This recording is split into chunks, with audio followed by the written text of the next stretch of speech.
Hi everybody, welcome back to Starseed Dragon Channel. While I'm moving my stuff around, we are going over the Work Your Light Oracle cards. We are on suit 2, which are the inquiry cards. These are pretty interesting so far. So let me just continue on. Our first card in this suit 2 is Align Your Life. What is not aligned or needs to change? What in your life is no longer in alignment with who you truly are? We are cyclical beings in a constant state of change, of evolution, of growth. Change is one of the only certainties of life.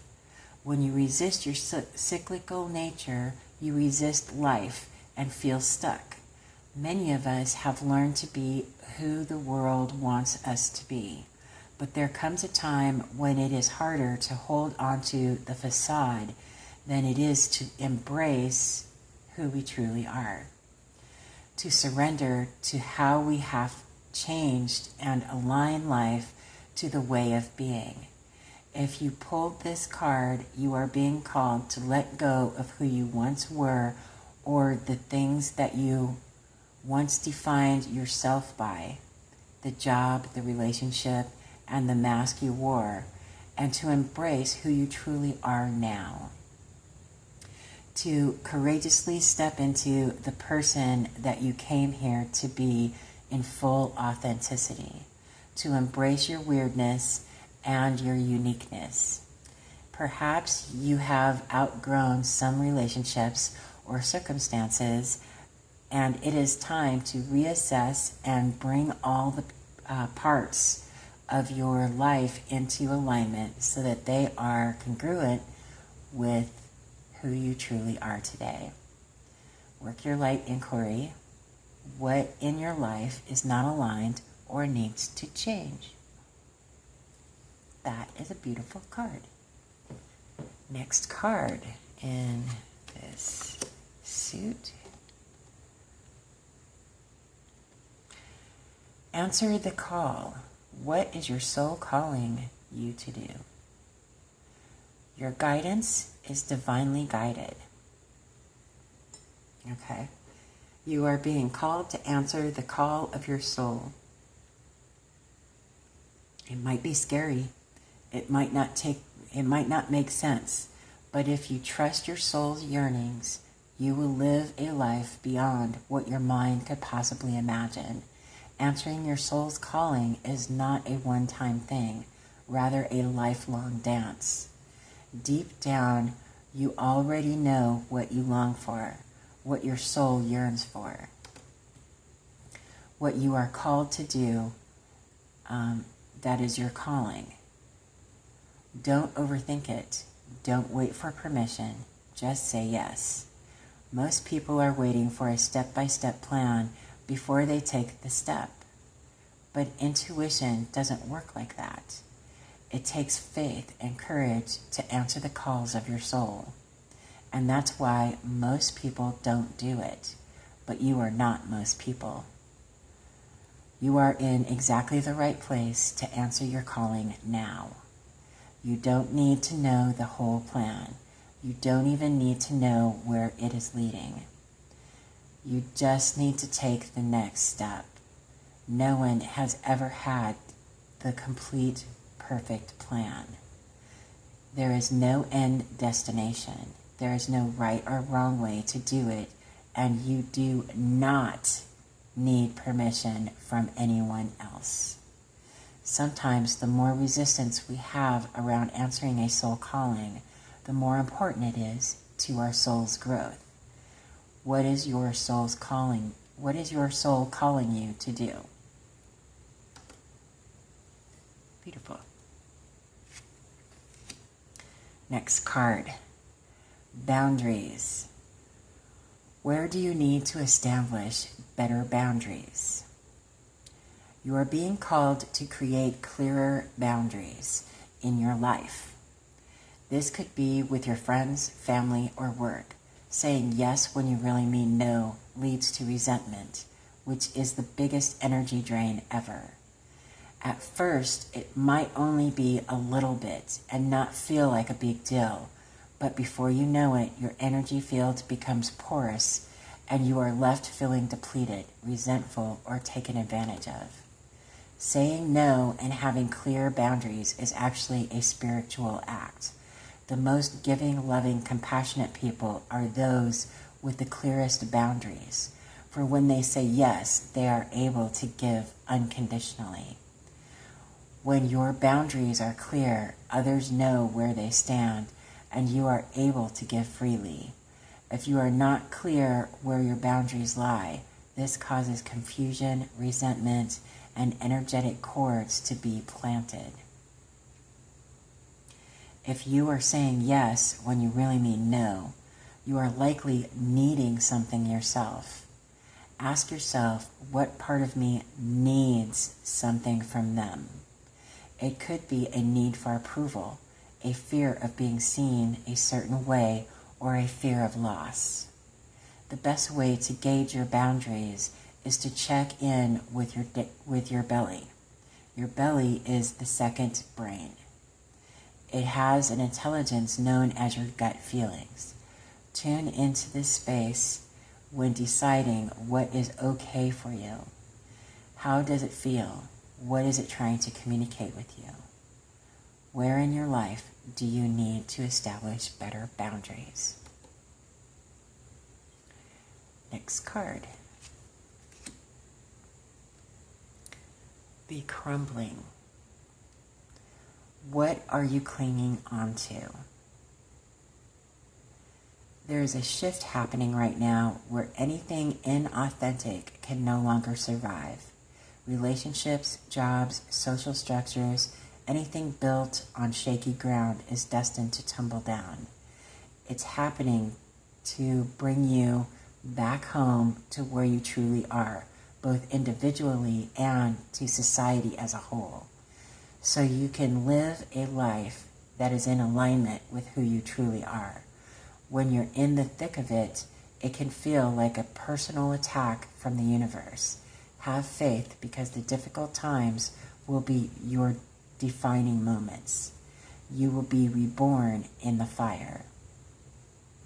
You are being called to surrender, to stop trying to hold it all together, to loosen your grip, to let the crumbling occur. It may be difficult at first, but in the end, the sooner you let go, the sooner the rebirthing will occur. What are you trying to hold together? What are you doing your best to avoid? How are you trying to pretend everything is okay? You have what it takes to allow what is falling away to tumble and fall. Once the tower has crumbled, you will be able to rebuild your home on solid ground with mighty foundations and a view that is so magnificent that it will take your breath away each new morn. Kali, the goddess of destruction, and the Black Madonna are with you now. Lay it all on their altar. They can hold it all. What are you clinging to for fear of nothing coming to take its place? It's a beautiful card. Ominous. And yet, kind of spiritually satisfying, don't you think? Okay, next card. Don't dim to fit in.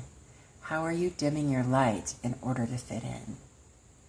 Don't dim your light to accommodate someone else's smallness. We are all born to shine big and bright. The universe is expanding, and you are part of the universe. So expanding is part of your nature. If someone makes you want to retract, notice, and slowly back away. They are not for you, and you are not for them. Better yet, find it within yourself to expand and shine your light anyway. Flowers don't open and close according to who is walking by. They open and show their beauty regardless. If others don't want to be around you, or you make them uncomfortable, it's because you are shining light on the fact that they are dimming to fit in. By choosing to shine bright, you may just inspire them to turn on their light too, or not. Keep your light on anyway. All relationships are essentially an energetic agreement. The moment one person decides to start rising up and allowing their light to shine, it changes the energetic agreement and can create some waves. That's completely normal. The relationships that are meant to last will adapt to the change in energy. Others won't because they were likely born under the proviso of, I love you as long as you don't shine brighter than me. That's okay. Not all people are meant to be in your life forever, but the lessons they teach us can still live on. How are you dimming your light in order to fit in?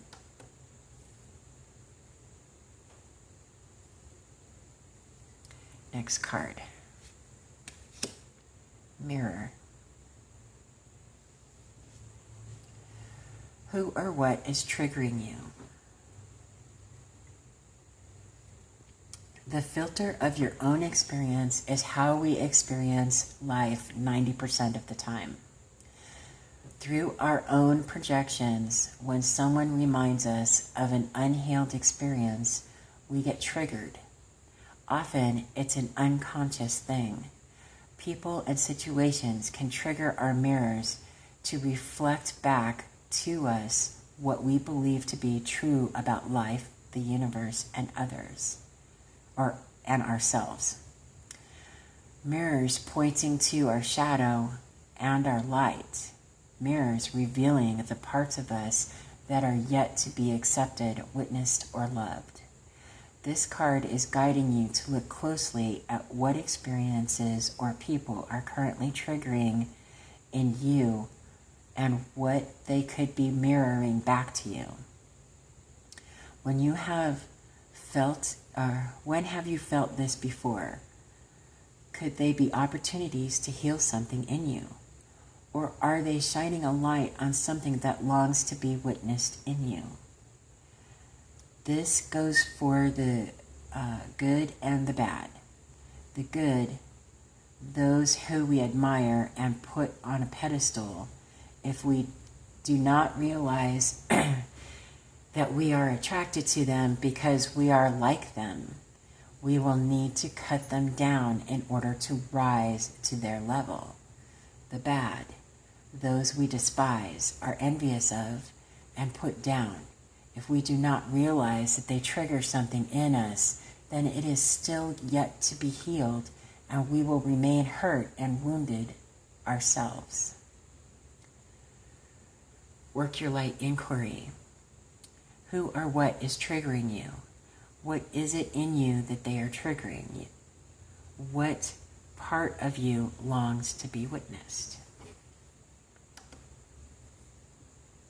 Next card.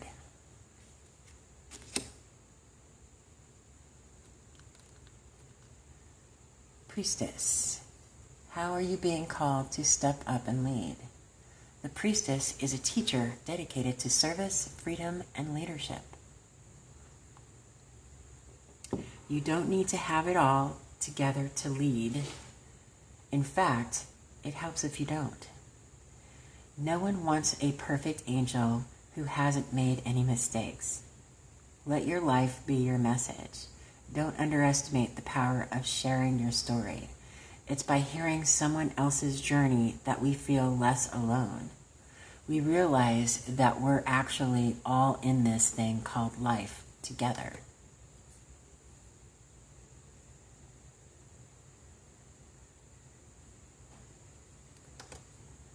The difference between a follower and a leader is that a leader has the courage to go first. In stepping out, they shine a light on the path for others to venture forward too. Don't fret too much about trying to work out who is your tribe. Don't get stuck in age, income, hobbies, or occupation. The best way to discover your tribe is to look in the mirror. If you feel called to lead, chances are it is because at some point in your life you longed for someone to lead you. Your tribe are longing for exactly the same thing as you were and are, and might only be one step behind you. Hell, they may even be right alongside you. You don't need anyone's permission, just the courage to stand up.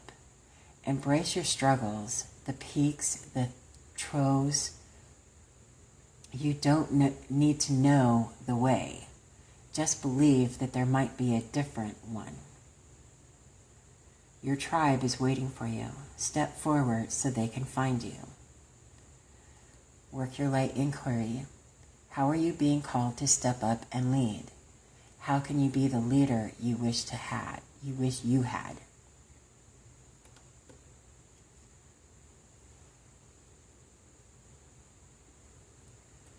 Next card. Star Mother. How can you mother yourself? You are more held than you could possibly imagine, loved and cherished so dearly that if you knew, you would not spend 1 second of your life in separation, worry, or fear. Let the mother carry your burdens. Let her rock away your fears. Lay all of your worries, regrets, shame, and guilt on her altar. Please, please, sweet child, do not fear. You are love in motion. If you allow it, you are already held. Let her remind you of your goodness. Let her love away your fears. Your capacity to love and hold others is limited to your capacity to love and hold yourself. Be compassionate with your sweet body, mind, and soul. Treat yourself like the beautiful spirit that you truly are. Remind yourself that you are doing your best and try not to carry it all on your own.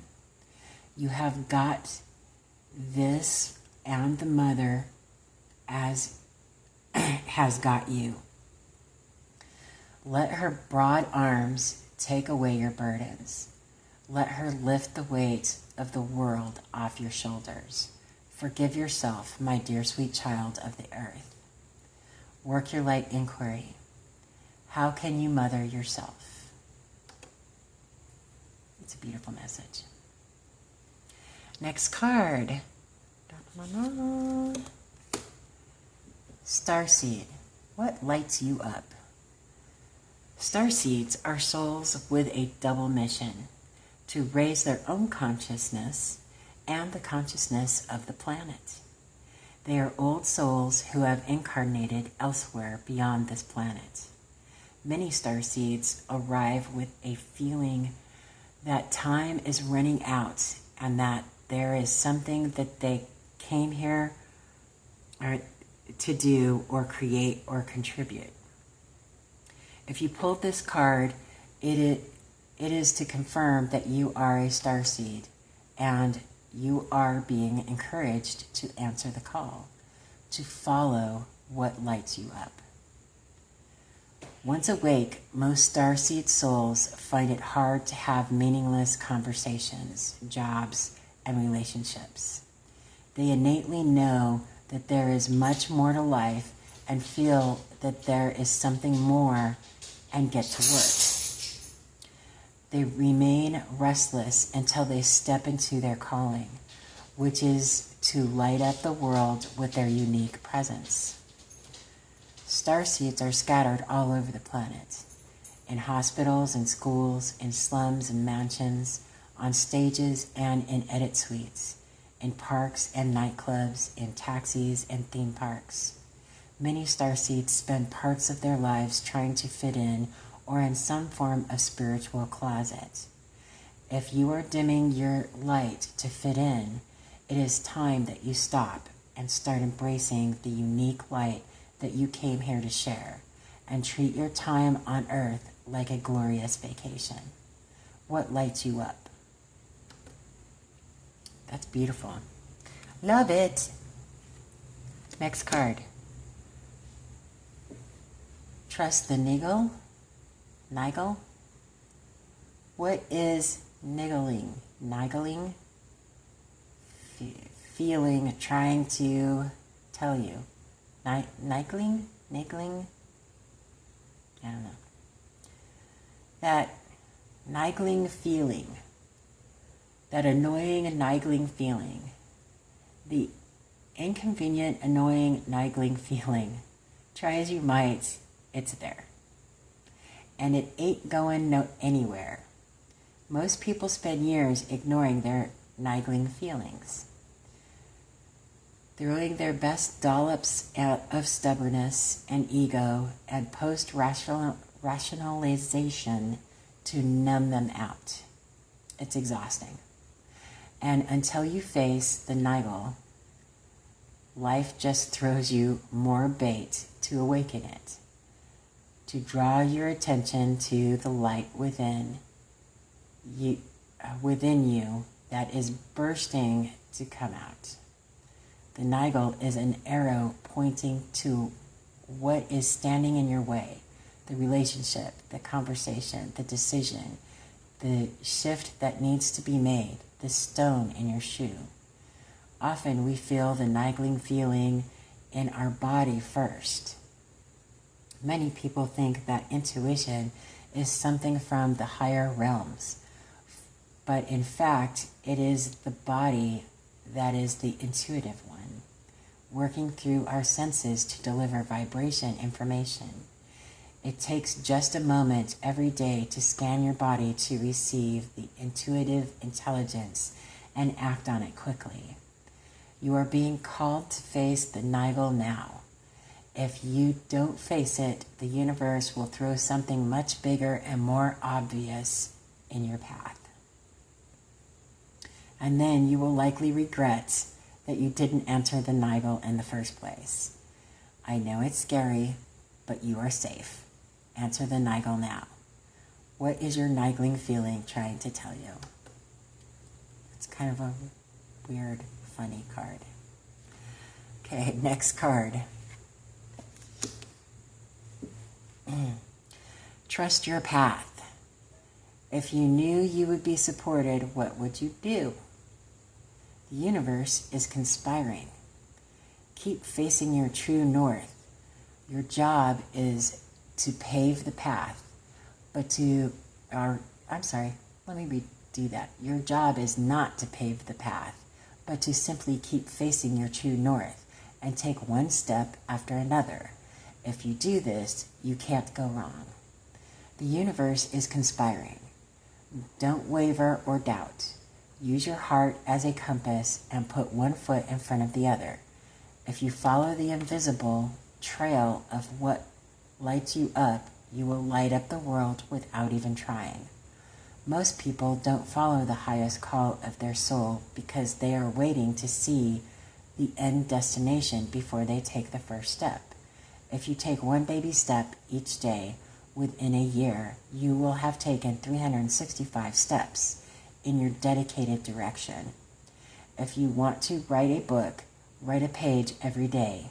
If you want to change careers, do one thing every day in dedication to that. Before you know it, in just a year from now, you will turn back and look in awe at how far you have journeyed. Keep moving and open yourself up to a whole new level of support and receiving. Things are not going to work out the way you are planning, but if you have a little faith and keep showing up, they will work out even better than you could possibly imagine. Don't micromanage the universe. Trust your path and let your soul lead the way. If you knew you would be supported no matter what would you do? Cool card. I like it. It's a great message. Next card.